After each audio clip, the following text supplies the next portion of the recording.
All right, my friend, I am finally back here in my home studio here in Bali. I've been traveling for 2 months through Germany, in case you have watched my other videos where I've been sitting in different rooms all the time.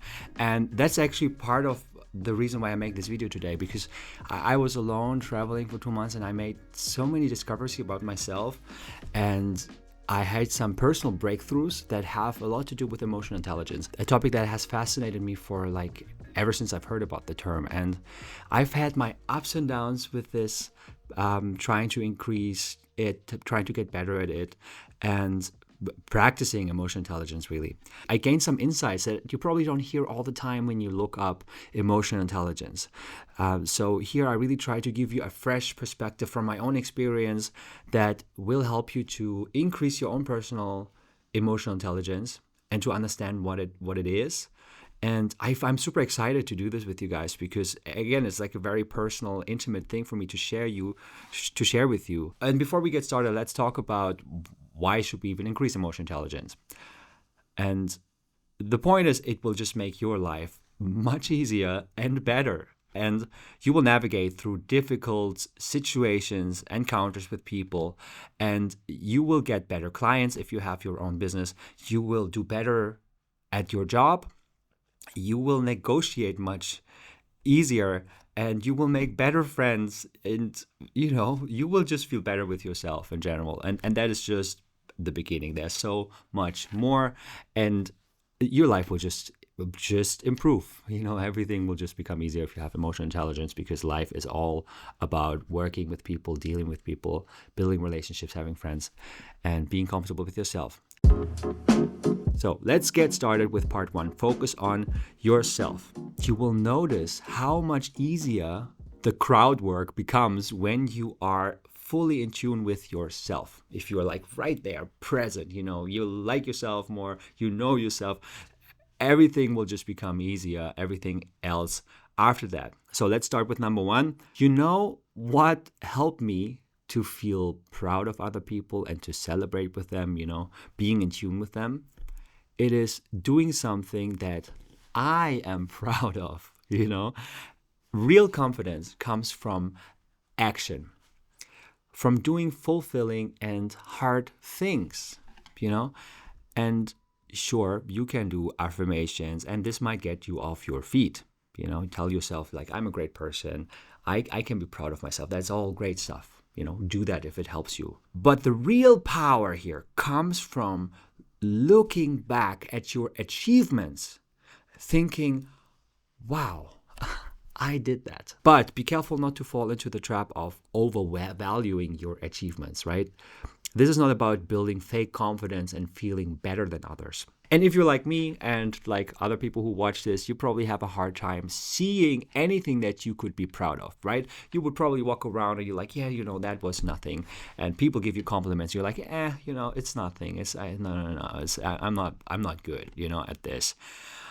And I know so many of my friends and myself are doing amazing things, and they would never admit it to themselves, right? And you probably have something similar going on. And the problem is twofold. You need to be aware of those things that you can be proud of, and you need to accept that you can be proud of them. Okay, so one thing is to actually do things that you can be proud of, and then to be aware that you can be proud of them, and finally to accept it. Was it three things? Maybe I got a bit confused, but you get the point. And I'm pretty sure there's something that you can be proud of right now. You just have to go through your memories and think about something that you did, and just start there. Start right now. Think about something that you did. List things that could count. I say could count because you probably have this inner resistance to admitting that this could be something you might be proud of. And once you've built that acceptance and you get this quick win from something you already did in the past, you might feel how it is to be proud of something you did. Then it's time to pick a project, something new, that's something you want to intentionally do to feel proud about. And then you also got to acknowledge that, and I think that is the hard part, constantly being kind to yourself and actively do something that makes you become a better person through actions. And then it becomes easier to celebrate with other people, be present with other people. Because if other people tell you stuff and you want to be present, but you can't because you're like in your mind thinking, oh yeah, this person, got it all better than me and like, they're so talented and shit, then it's harder to be present and therefore to be emotional intelligent. So do something you're proud of. Number 2, when was the last time you felt such emotion that you felt bad and you acted out in a way that you didn't like? It happens to all of us and it really makes us feel helpless. We feel like strong emotions coming up and then we say things we don't mean, do things we don't want to. And when these strong emotions take over, we fall into automatic patterns, automatic programs. And then we are less conscious of our actions, right? That's why we sometimes look back and we think like, what an idiot have I been in this fight? Why did I say so many bad, mean things to a person I love? It's because of these automatic programs, right? And here's a trick that can stop you from falling into this trap. You just have to stop and feel your emotion. And that's not it. Obviously, we can all feel emotions, but now you have to label it. Yes, that might be even a harder part. You want to call your emotion what it is: sadness, overwhelm, jealousy, anger, disappointment, all kinds of different feelings. This is called affective labeling, and it helps you to process the emotions that you feel, right? We don't just feel them. I mean, the most important thing is to feel them. But since we're creatures that use words, and words help us to, define stuff and to get clarity on things, I think it's very helpful. And there's research about that as well, that when you are actively finding the words for your feelings, it's easier to process them and, have them go through you and let go of them. And there's a vulnerability researcher called Brené Brown. She's a great human being. And she actually had written many books on that topic, especially the book, The Atlas of the Heart, is great for exactly this reason. She lists a whopping 87 emotions. I really recommend you to read that book because it creates an emotional vocabulary for you. So whenever you feel something, you can, go through this and try to label your emotions, which will make you better at communicating your emotions, not just processing them, but also put into words how you feel right now, which will make your relationships better, your loving, your romantic, why can I not say your anymore? I lost the ability to say the word.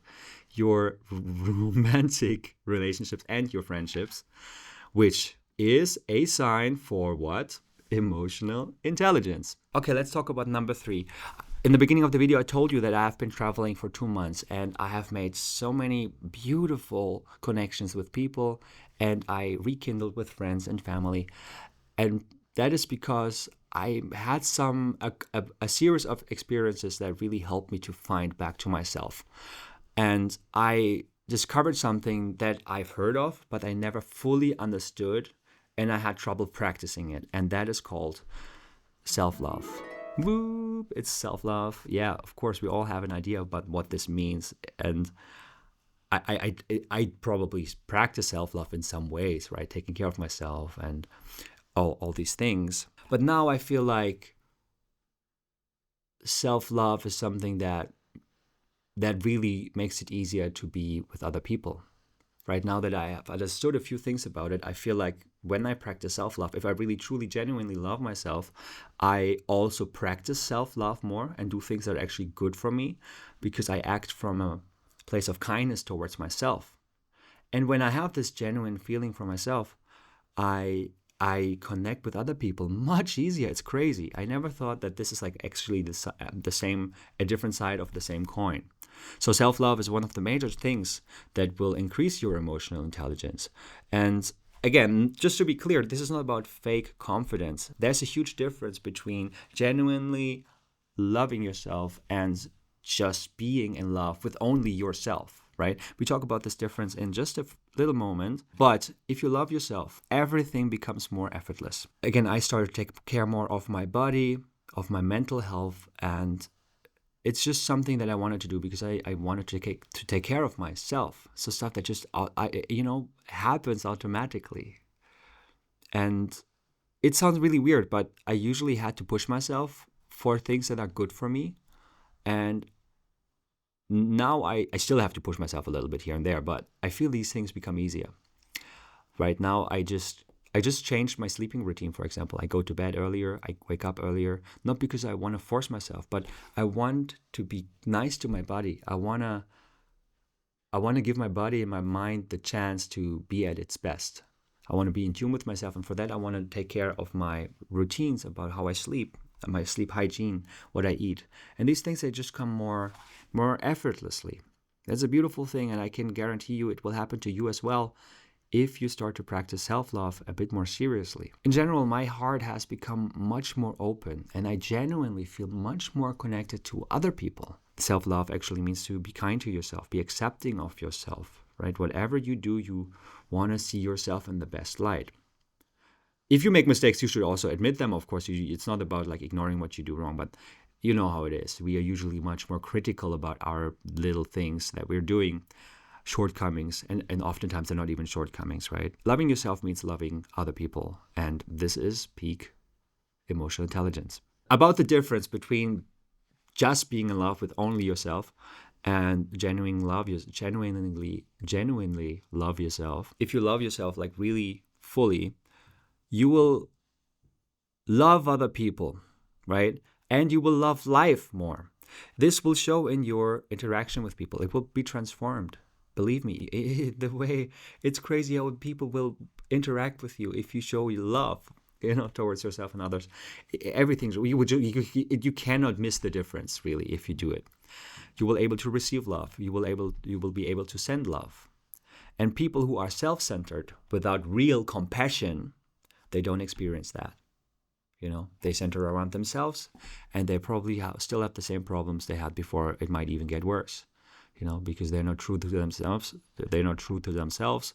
They don't show compassion to anyone. So let's talk about how you can practice self-love. And what really helped me is to be gentle to myself with words, right? So at night, before I fall asleep, I usually have a moment of very intrusive thoughts. I think like bad things about myself, things I said during the day, things I did, and I judge myself. And now I kind of pause myself in the middle of this dialogue, and I'm like, stop, Patrick. That's not important at the moment. You probably imagining most of it. Patrick, you're a great guy. You did your best. And the best thing is actually to not put any condition into your compliments and into your self-talk, because you want to unconditionally love yourself, right? It might be a good first step to just kind of interrupt the negative voice and say something positive instead. Sure enough, but I think in the end, lie in bed and tell yourself, I love you. I tell myself, I love you, Patrick. Damn, and that it might feel strange in the beginning, but it is so fucking powerful, and it's unconditional. And over time, you might even start to mean it, because I know it will feel like force, right? It's something you tell yourself and you might cringe at yourself, but it will get better, believe me. And you will see a difference in the way you act, and then it just gets better and better and better over time. Give yourself the same kindness you would give to someone you love. Say it out loud or silently, even if it feels strange, because your body and mind will hear you.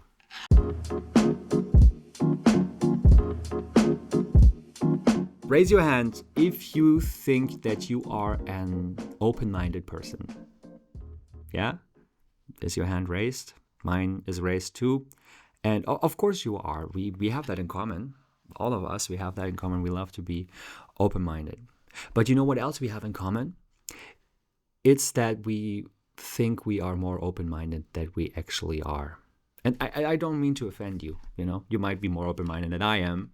But what I know is that we usually overestimate the amount of open-mindedness that we display, because there's always something that can happen that will just crush our open-mindedness. We will be open-minded for certain things, but we can easily close up if there's something that triggers us, if we hear a belief, an opinion that we just completely disagree with, or we see a person we don't like and immediately we close off. And is that open-mindedness? You tell me. You probably have good reasons to close your mind, because that person is different. That opinion is something you should defend, that's something bad, what they're doing and all that stuff, So I do believe you have good reasons. We all have good reasons. But I suggest to practice radical open-mindedness, which will be very uncomfortable, I can tell you right away. Except you're a natural and you're already doing that. In that case, congratulations. You probably belong to the 1.1% of radically open-minded people. Because what does it mean to be radical open-minded? This means that you deliberately put yourself in situations where your first instinct is to resist, right? When someone shares an opinion that makes you angry, maybe a book challenges your worldview, or when you hear an idea that feels threatening to you, instead of shutting it down, you will stay with it. You will stay with it. You will listen. You will wait. And you can ask yourself questions like, what made them think this? How is this perspective helpful to them? And here's the juicy thing, the juicy insight about perspective. Everything is just perspective. Nothing that you believe is really true in an absolute sense. Everything, every opinion, every belief is just a perspective, and that yours is a perspective too. And don't get me wrong, not all perspectives are equally valid or good. Some of them are more functional, more healthy, or more appropriate for the society in which we live in, which is everything is relative, right? And this is not about just agreeing with everything. Oh, no. You can still say, hey, I have a high quality perspective. Your perspective is harmful for many people, That's totally fine. But I want you to pause when you hear something or someone say something that you disagree with, and force yourself to understand their perspective. Put yourself in their shoes. When you do this, you actually expand your own perspective. And people with high perspectives and people who can hold several perspectives have a higher emotional intelligence. And how to practice this? The next time you run into an opinion you hate, write down the argument in 3 sentences as clear as possible, in a way the other person would say, yeah, that's exactly what I meant. Give yourself a chance to feel the discomfort. Allow it and let it take you to new places of understanding. Okay, let's talk number 5. I think one of the most underrated skills in emotional intelligence is the ability to actually step outside of your own head, right? Most of us don't do this nearly as often as we think. Again, we are not as open-minded as we want to believe. And we are very busy defending our point of view. And we are waiting for our turn to speak. I listen to you only to make up my own arguments and come up with my points. And I always assume that I already know what the other person really wants to say. And I think you and I are not very different in that. And that's something we have to work on. Because the truth is that you can't understand people if you never really enter their world, right? So the first thing you want to do is to sit with someone's worldview, someone you might disagree with. Take your own time, maybe sit down for 20 minutes and just think about a person that might trigger you, that has strong beliefs, and just see the world from their point of view. Try to understand where are they coming from? How do they grow up? What is their school system? Why did they form an opinion like that? It doesn't mean that you have to agree with them, but I want you to fully immerse in their worldview. Are they afraid? Why are they afraid? Don't dismiss their fear just because it seems irrational to you. Try to imagine how it is to feel the fear for the unknown or whatever it is, right? And do this for many perspectives. Whenever you have time, or even 10 minutes, 5 minutes, just try to understand someone else's perspective. Do it quickly. Do it, and later you can do it even faster when you do it in a conversation. You could just close your eyes and just imagine how this person across to you might feel, right? Because that creates connection, that creates understanding. And if I attack this person because I don't understand them, I don't want to understand them, we just fight and we don't even get to understand anything. We just want to prove our point and win the argument, and then nobody wins. And method number 2 is ask better questions, ask more questions. You want to uncover how they see the world. This is something you can do, especially in conversations. And it doesn't have to be with a person with like an extreme worldview. Somebody you talk to, right? Just anybody. Start with a friend. Start with asking more questions. I notice that all the time. People don't ask many questions. And that is, it's sad. I feel many people lose interest in other people's life, and they're more focusing on what they want to say. The more often you step into other people's worlds, the more you notice things that you couldn't see before.